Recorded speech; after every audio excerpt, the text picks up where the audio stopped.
tengku renyo. Pakon tidak, kenapa tidak berjalan kadang-kadang dakwah yang kita lakukan. Tengku itu bakhil. Hidup si fikri batengku. Seorang ulama, seorang tengku naik mobil mewah, tapi dia tidak pernah menyantun orang-orang miskin. Ini juga salah dalam pandangan agama. Juga kita orang-orang kaya, mari, karena orang-orang yang pandai selalu menyimpankan hartanya, karena orang-orang yang menghabiskan hartanya di dunia pasti tinggal. Orang-orang yang meninggalkan hartanya, yang kebah harta pasti habis.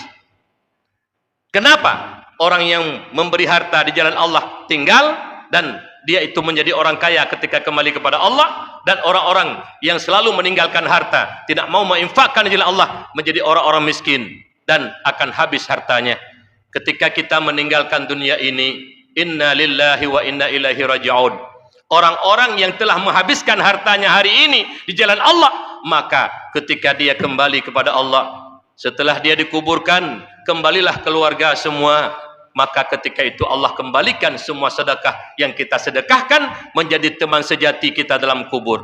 Tetapi orang-orang yang bakhil, setelah dia meninggal, miliaran uang dia tinggalkan, ratusan hektar harta dia tinggalkan, begitu dia meninggal, habis, diambil oleh anak, istri, dan wali.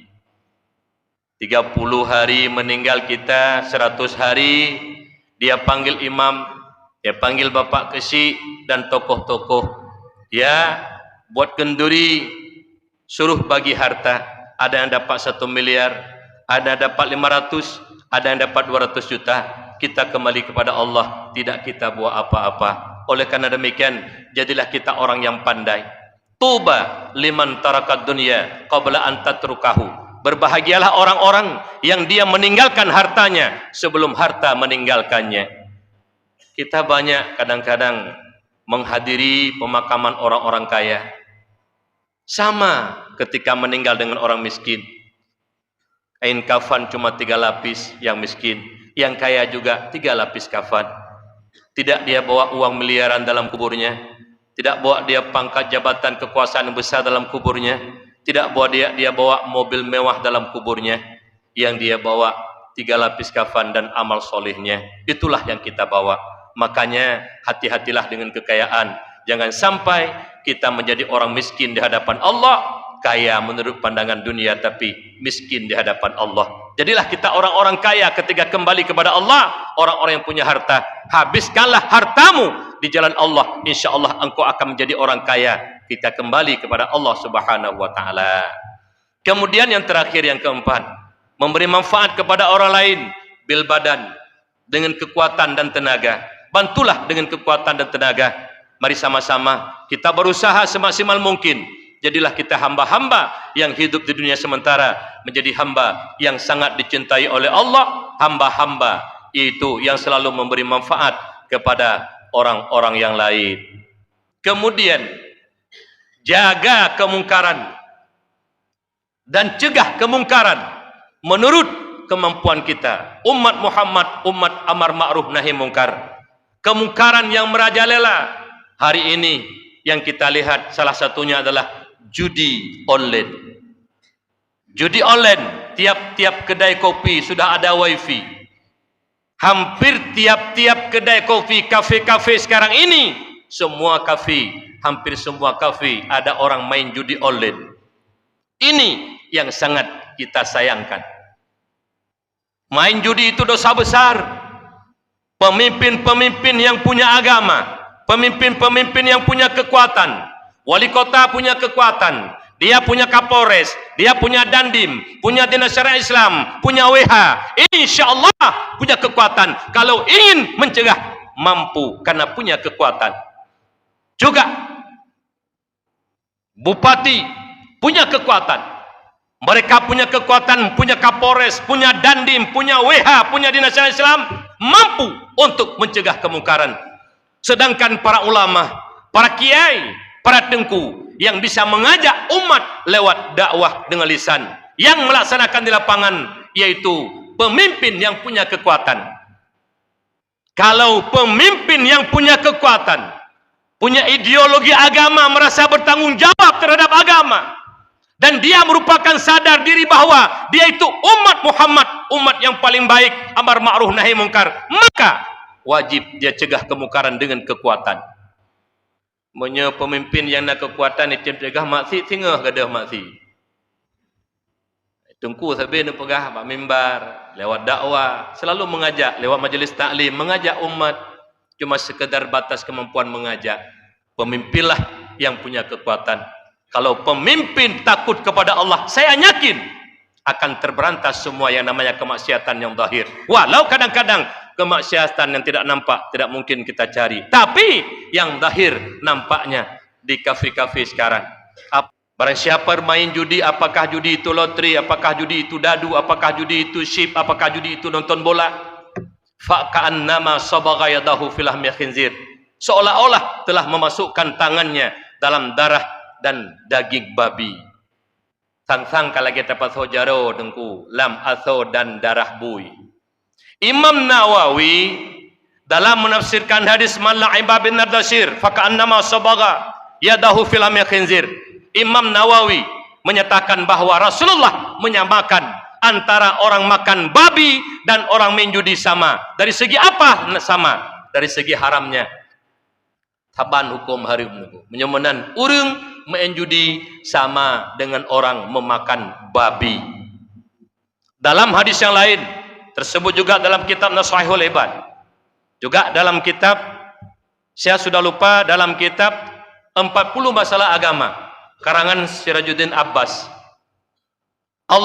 Rasulullah umpamakan orang-orang yang bermain judi, mathalul ladzi yal'abu bin nardi thumma yaqumu fa yusalli mathalul ladzi yatawaddau bil qayhi wa dam khinzir thumma yaqumu fa yusalli.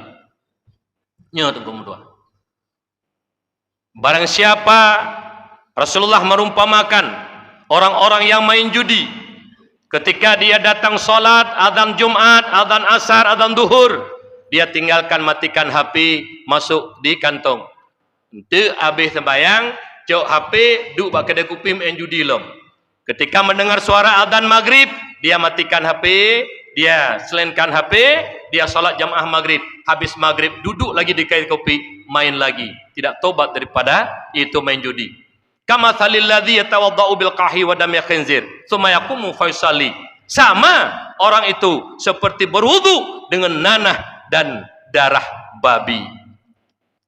Uru-uru main judi, nonton bola, main judi taruhan. Uro Jumat gejak wa Jumat tunggu.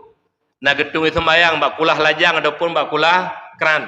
Nyen i sembayang yang getung le urung yang tung sembayang main judi sama dia berwudu dengan nanah dan darah babi.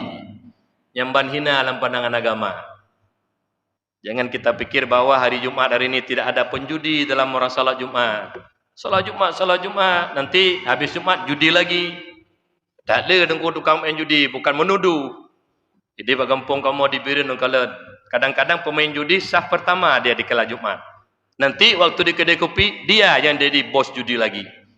Mungkin di luar temui sama sabanti. Ada hanala nampak duduk tukang main judi no. Oleh karena demikian, usahakan jangan membawa makanan haram kepada anak kita. Karena di antara salah satu tanda alus syakawah yaitu kullu lahmin minal haram fannaru olabih. Tiap-tiap darah yang tumbuh daripada yang haram, maka yang cocok buat tubuh mereka adalah neraka. Makanya ayah-ayah yang kita sayang kepada anak kita, ayah-ayah yang sayang kepada istri kita, jangan sekali-kali membawa pulang nafkah yang kita bawa pulang kepada anak istri Rp1.000 pun uang haram. Biar puas peng harum nunggu. Kerja anak tayu jak tu nong baru hijak pakon peng harum dapat saukan. Jajan uang haram, pakaian kita beli dengan uang haram, buah-buahan yang kita bawa pulang selalu uang haram. Ini membuaki kepada tabiat si anak. Jadi anak-anak yang cocok buatnya tempat di neraka. Makanya disuruh untuk melakukan taat, bahkan utunong tayujak ubaru hiplung. Kenapa? Salah satunya yang kita isi kepada anak kita, mulai sperma yang masuk dalam rahim istri kita, sperma-sperma haram yang kita poding, kita makan bergizi daripada harta-harta haram. Oleh karena demikian, berlindunglah kepada Allah Subhanahu wa taala. karena 1.000 rupiah kita makan yang haram. Allah minta pertanggungjawaban. Di sekeliling kita, kita akui ada malaikat rakib atid yang tidak pernah lalai.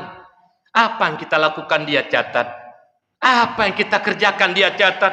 Sampai kepada orang-orang yang mengeram ketika sakit. Ditulis oleh malaikat rakib dan atid. Apalagi yang kita kerjakan hari ini. Karena kita ini hari ini telah ditutup mata hati kita. Lupa ada malaikat rakib atid di sekeliling kita. Kalau kita duduk di kantor kadang-kadang tidak ada masyarakat yang tahu, kompak dalam rangka untuk menipu rakyat, untuk memakan uang haram. Tidak tahu Allah melihat, malaikat mencatat. Oleh karena demikian, jadilah kita umat yang baik, umat Muhammad, umat yang terbaik. Mari sama-sama kita menyeru kepada kebajikan, mencegah daripada perbuatan kemungkaran. Karena perilaku yang paling jahat hari ini termasuk juga orang-orang yang selalu mendalimi sesama Islam. Lawan hadis yang tadi, 2 perkara yang paling baik, juga 2 perkara yang paling buruk. Wa khaslatani la syai'a akhbasu ay anjasu minhuma. 2 perilaku yang paling baik, yaitu yang paling buruk adalah yang pertama asyirku billah, syirik kepada Allah. Yang kedua, wadurru bil muslimin, menyakiti orang Islam baik pada hartanya maupun pada badannya. Main judi, copeng saudara katanya dengan cara taruhan, itu juga menyakiti saudaranya. Karena tepu urun talu bengeh dengku. Urun talu judi bengeh, ada ingin balas dendam. Oleh karena demikian, mengambil uang juga secara haram, mendalimi saudara kita, maka kita termasuk orang-orang yang perilaku paling jelek, perilaku paling bernajis. Setelah kita kufur kepada Allah, yang kedua, sifat yang paling tidak baik, yaitu wadurru bil muslimin, menyakiti orang Islam. Oleh karena demikian, marilah kita berusaha semaksimal mungkin dalam kehidupan ini. Barangkali bi'u'ti wa bila Allah, jadikanlah umat sebagai Allah katakan umat yang terbaik. Menyeru selalu kita kepada umat yang terbaik, yang baik, yang disuruh Allah, dan mencegah kemungkaran sesuai dengan kemampuan. Pemimpin yang punya kekuatan, lakukanlah amar ma'ruf nahi mungkar dengan kekuatan. Kami para tengku, para mubaligh, para kiai, para ulama mengajak umat lewat lisan. Kita selaku rakyat biasa tidak punya kekuatan, tidak mampu dengan lisan. Kita berdoa dan kita terima dan kita dukung program-program amar ma'ruf nahi mungkar. Jangan benci kepada amar ma'ruf nahi mungkar. Oleh karena demikian saya mohon, mari dalam kehidupan ini kita selalu berusaha, jangan dalam kehidupan kawan dijadikan musuh, sedangkan musuh dijadikan kawan. Nyoka bahaya dengu.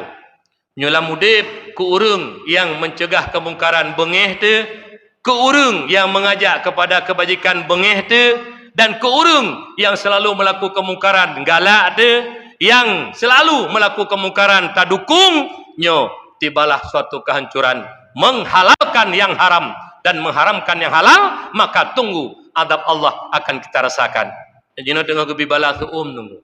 Termasuk Aceh, termasuk Indonesia, salah satu Asia Tenggara, termasuk Malaysia, Singapura, juga katanya Indonesia, termasuk Aceh.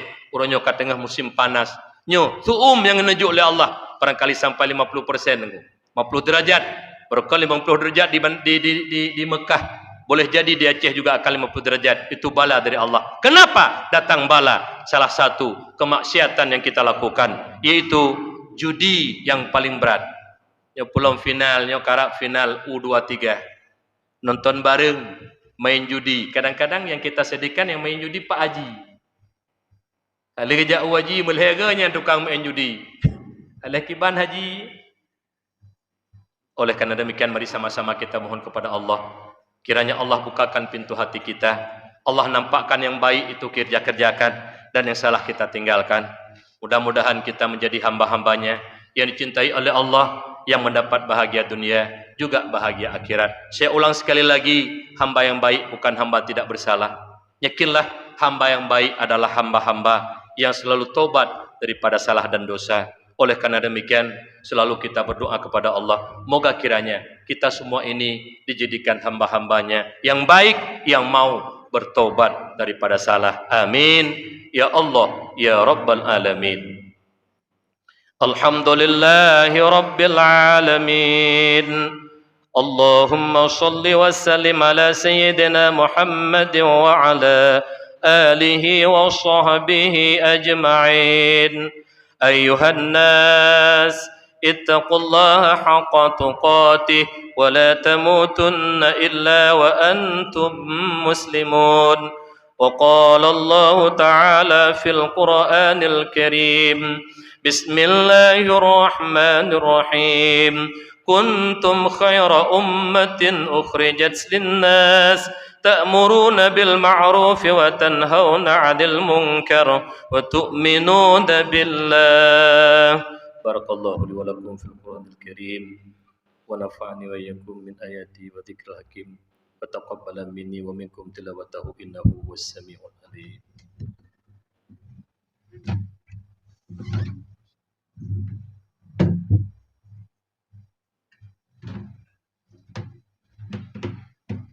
الحمد لله رب العالمين. اللهم صل وسلم على سيدنا محمد وعلى آله وصحبه